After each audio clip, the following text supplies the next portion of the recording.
So, what do you think of when you hear the word army? Probably tanks, soldiers, jets, right? Well, forget all that. Today, we're looking at a blueprint for a totally different kind of army, a digital one. This is a real-deal strategic plan to mobilize a global community online, turning people from just, scrolling on their phones into an active, coordinated force. Let's break down exactly how they plan to do it. Okay, so to really get this plan, you have to understand where they're coming from. And it all starts right here. Their core belief? They're not just in some online debate. No, they see themselves as being under a cultural siege. They feel like they're facing this constant information onslaught from over 70 different countries, day in and day out. And this whole document, it's their strategic response to that feeling. And this really puts the sheer scale of their challenge into perspective. I mean, check this out. They did an internal audit and found only 237 websites actively promoting their worldview. Just 237. Now compare that to, wait for it, 2 billion active domains online. 2 billion. In their own words, they felt their digital footprint was like an atom in the whole universe of creation. That's a tiny, tiny speck. And closing that massive gap, that's exactly what this plan is all about. Okay, so you've decided to build a digital army. Your first big problem? Training. How do you actually get people ready?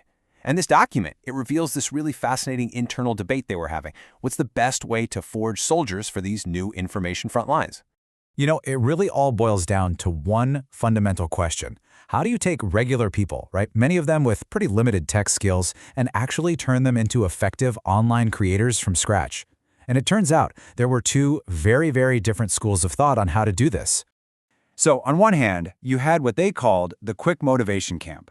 Their whole philosophy was, let's get people creating on day one, right? Teach them a simple AI tool, let them make a cool poster, and bam, give them an immediate win.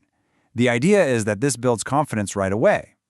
But then you had the deep foundation camp, and they were arguing for the complete opposite.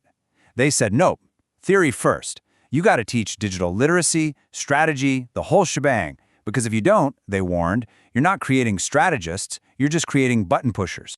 And in the end, it seems like the human element is what's winning this debate. The big worry is that if you just bury people in theory right from the start, they're going to get discouraged and just quit. That feeling of getting an early win, that's seen as the absolute critical fuel you need to keep the whole engine running. So, the big question is, how do you get the best of both worlds? You want the quick wins, but you also need the deep knowledge. Well, their solution is actually kind of brilliant, a fully gamified system. It's designed to give you those quick hits of success while also building a clear path toward real expertise. I mean, seriously, they've designed a progression model that looks like it was pulled straight out of a video game. Everybody starts as a soldier, just learning the basics. As you complete tasks and rack up experience points, you get promoted to sergeant, where you start learning more advanced skills. And the ultimate goal? To become a general, someone who can actually lead entire campaigns and shape the grand strategy. And this whole system is just engineered to keep people hooked. Trainees earn points for every single task, their rank is public so everyone can see it, performance is constantly tracked, and get this, if someone starts to stall, a mentor actually reaches out to help them. The top performers? They don't just get a high score and a pat on the back, they get actively recruited into an elite network. It creates this really clear ladder for the most dedicated people to climb. But, training the soldiers is really just the first step. The next huge piece of the puzzle is building the machine that's going to supply them with their ammunition. And this is where their concept of the content factory comes into play. And look, we're not talking about a few people making some social media posts here and there. The vision for this is way, way bigger. We're talking about an industrial-scale operation, a systematic engine that's designed to just collect massive amounts of information and then pump out perfectly tailored content for a global audience. So how does it work? Well, the whole process is this continuous 5-step loop. Step 1, collection. They're gathering all the raw material, books, lectures, articles, you name it. Step 2, classification. A team comes in and tags and evaluates everything. Then, step 3, reproduction. This is where a different group takes that raw material and turns it into new content, videos, podcasts, infographics, all that stuff. Step 4 is dissemination, basically pushing it all out online. And finally, the most important part, step 5, feedback.